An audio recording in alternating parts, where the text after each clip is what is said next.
Nagpakita ng mga pamatay na kombinasyon sa isang meets ang former Super Bantamweight Unified Champion Murodjun Akhmadaliev sa bansang Japan na kung saan ay nandoon din mismo ang ama ng 2 Division Undisputed Champion na Naoya Inoue. At dito ay hindi nga po napigilan ng ama nitong si Naoya Inoue mapasigaw at mamangha sa nakita nitong lakas ni Akhmadaliev.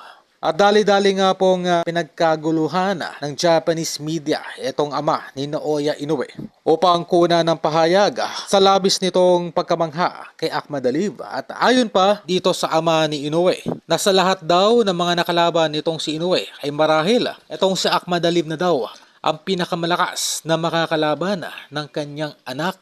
Well, kung titingnan nga naman yung meets na ipinakita nitong si Akhmadaliev ay kapansin-pansin ang lakas nito. Kung titingnan ay isang heavyweight po ang nagme-meets dito kaya Murodjun Akhmadaliev. Sa madaling salita ay mahirap pong i-handle ang lakas ng mga suntok nitong si Akhmadaliev.